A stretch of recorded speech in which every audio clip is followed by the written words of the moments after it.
Welcome to the Authority File, the podcast where you'll hear conversations with academic librarians, technologists, researchers, and authors whose work is laying the foundation for higher education's future.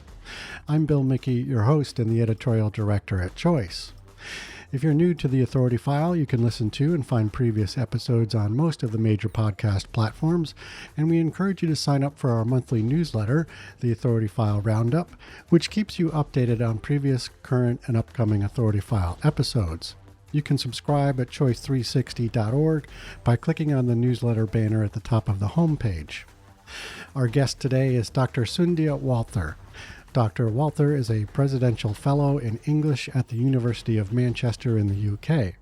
She is also the author of the recent book, Multispecies, Modernity, Disorderly Life in Postcolonial Literature. The title examines relationships and interactions between humans and animals in the context of post-colonial India. This time and place configuration is important because it situates Dr. Walther's work in a context that is very different than the early years of animal studies research, which derived from a Western philosophical lineage. During this four-part series, we'll explore a range of topics from Dr. Walther's book, including how post-colonial India context advances the study of human and animal interaction, Hindu nationalism's influence on India's relationship with the natural world, and why modern life isn't as orderly and manufactured as we like to think it is. This series is brought to you with support from Wilfrid Laurier University Press. In this second episode, Dr. Walther explains the different types of media she uses for her research, including literature, films, life writing, and visual art. She also discusses how the fields of postcolonial theory and animal studies have more in common than one might think.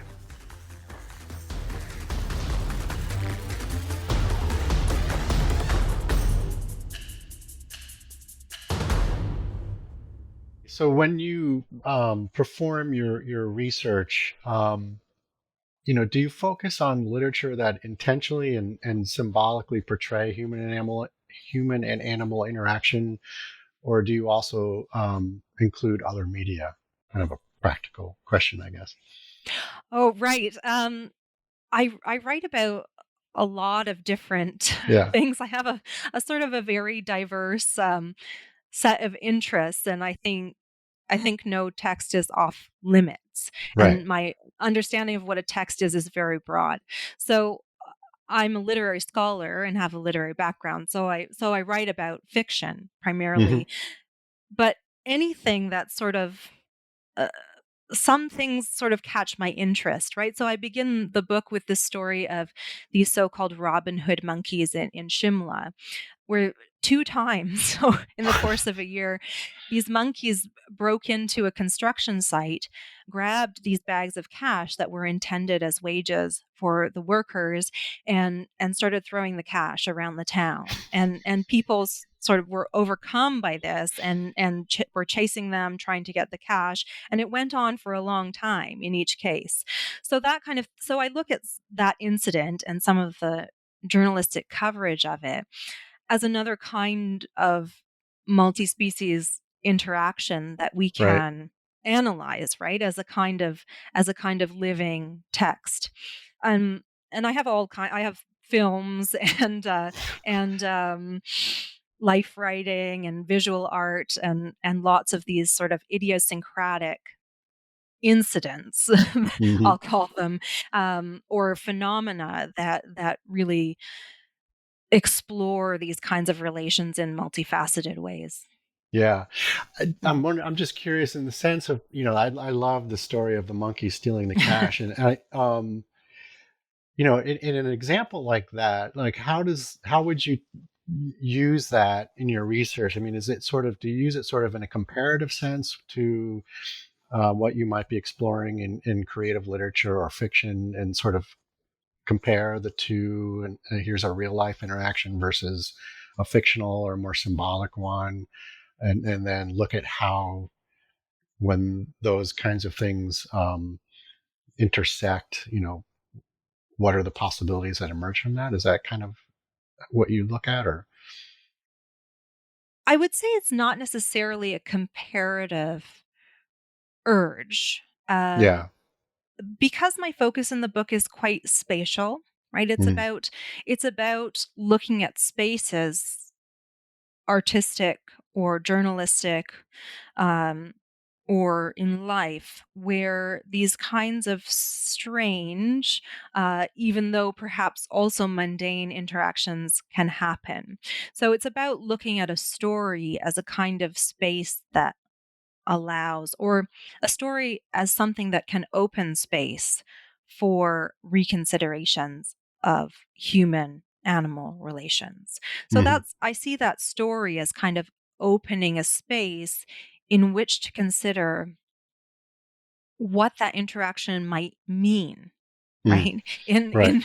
in in what it does, what it did to the town, what it does to the logic of capitalist exchange, and how, to forms of timekeeping, and that it created this interruption in the day, and presumably this crowd of people that was chasing them, they were not at work, they were not going about their normal, Yeah. interaction with linear time. So I think seeing it as a kind of interruptive space, so something both spatial and temporal, Hmm. um, is really how I look at it. And I Okay. and I sort of look at fictional examples in a similar way. Okay. I don't know if I'm going to be able to articulate this question right, but do you also look at, because when I hear that, or when I read about that story and hear you talk about it, my mind automatically goes to sort of ascribing human characteristics to the monkeys, and sort of helping Mhm, myself understand why they're doing what they're doing with the cash, and even mhm, though that's probably not correct, and that the sort mhm. of thought process. I mean, I'm wondering if you take that into account too, like as other people sort of read that story and kind of laugh or chuckle because, wow, they're, maybe the monkeys took an interest in the cash because it's cash, and um, um, so I don't know. I mean, do you kind of look at that angle as well? Yeah, that's fascinating, right? That Yeah. drive to interpret. Yes, exactly. And one of the reasons that I picked up on this story is that the newspapers that wrote about it universally called them the Robin Hood monkeys, There, right? So they yes, took right. this famous story and ascribe that, are they really redistributing wealth Hmm. is the question. And I Yes. think it's a tricky one, right? Because um interpretation is what I do as a Mm. scholar, right? And at the same time, I think there is a sort of ethical necessity to respect otherness, right? To resist the urge to impose interpretation. Right. And so that's what I talk about in the book. I call the reading practice that I aim to do a non-devouring practice, right? So it doesn't appropriate the actions or the being of non-human animals into human modes of meaning making. Mm. Right. Um, it sort of seeks to let otherness be at the same time as it has to respect that there is communication, right? So there's Hmm. a balance to be struck between saying we cannot interpret otherness and therefore we should leave it alone, which I think can create a kind of alibi for inaction or a refusal of relation that is not something that I want to engage in, right? I want Right. to engage as much as possible. And at Mm. the same time, there's a way that interpretation is appropriative. So for me, the most productive line to take is to sort of try and tread between those two approaches, Hmm. sort of keeping open to the ways that meaning or resistance arise, Hmm. um, at the same time that I respect otherness. Excellent. Okay. So the title of your book is a reminder. I think that modern life is not as orderly and manufactured as we think it is, particularly in the West. I would say. Disorderly life is, inescapable, and the sooner we come to terms with that, the better it seems. Can you explain some of the positive implications that come out of that acknowledgement? Yeah, well, I think that idea of recognizing disorder is very important. Mm. Um, so one of the things that I talk about in the book is the way that attachment to order becomes a denial of of reality that creates problems, right? From Bruno Latour, I take the very convincing idea that the ordering of modernity is very dependent on the separation of human from nature. Right? And I think the classic example of that is our idea rather than our reality of urban space as a kind of denatured, human constructed space. And so in the book, I look at this population of wild leopards who live in Mumbai. And they live in Sanjay Gandhi National Park, which is a large park that has been there for some time, but the city of Mumbai has expanded around it. And so what happens is that the leopards go out from the park because obviously they don't recognize that boundary, and they get into the informal settlements around the park, and they have on some occasions tends to come in spades, attacked and sometimes killed human beings. Right? And what we see here is a spatial contest, sorry, that has to do with our imagination of what a leopard is Mhm. and where it is, that exists in contrast, or that exists as a denial of what is actually happening. So we see there's discourse from urban planners, from anti-poverty activists, from film stars, from conservationists, positing that these are wild leopards, right? That the urban leopard doesn't really exist, despite Mhm. the proof that they exist, right? So I think that what though that attachment to order creates is an inability to conceive of ways to negotiate space that is already multi-species space, right? And I think we see this in the urban quite a lot. And Mhm. also, what we see in the urban is this pitting of interests of subaltern human beings, right? Like the residents of informal settlements in Mumbai against those of animals, right? As if those two groups are necessarily in conflict.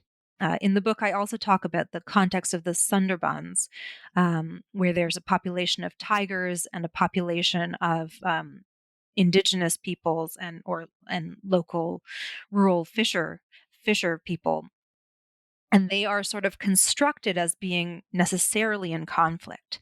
But I Mhm. think what an accommodation of this kind of disorder can help us to recognize is where their interests can actually be seen as allied, right? And sort of forms of multi-species solidarity can Mhm. emerge that can act against the interests that are actually in power. Yeah. All right. Mhm. Um, so you're in your examination of disorderly multi-species living. As we've kind of been discussing, you pulled together postcolonial theory and animal studies. Can you briefly describe some of the key contact points between those two disciplines that helped inform your book? Yes. So I think that, first of all, there are distances to be respected, right? And I think Okay. that the fields have different political and ethical commitments that can sometimes make them seem as though they don't belong together, Mm. right? That the idea that to focus on animals may be to abandon the interests of human beings who remain colonized or remain subaltern, disenfranchised in the context of modernity as it is now. Right. Or the idea that to focus on the postcolonial is somehow to abandon the interests of the animal, right? As sort of postcolonial political concerns might take over. But where I see the connections, and I think more and more scholars are recognizing these connections also and writing about them, is that both fields are, preeminently concerned with injustice, Mm-hmm. right? Yeah. And they are both very avowedly political fields. And I think this is one of the reasons why animal studies had earlier very convincingly allied itself with feminism, right? And that a feminist animal studies seem to be a very natural outgrowth of both feminism and animal studies. But I think the connections with postcolonial theory have been longer in coming, but are now, being recognized. The idea that the non-human world is very much implicated in the same politics that governs postcolonial theory. And that's not to say that people haven't been doing that. So someone like Vandana Shiva has been doing sort of ecological postcolonial work for a very long time.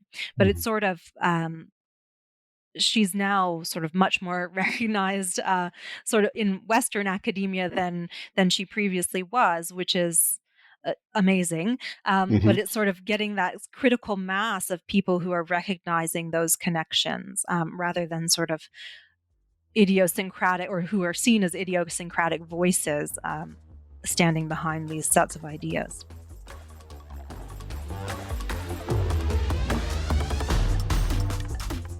You just heard from Dr. Sundhya Walther, a presidential fellow in English at the University of Manchester and author of the recent book, Multispecies, Modernity, Disorderly Life in Postcolonial Literature.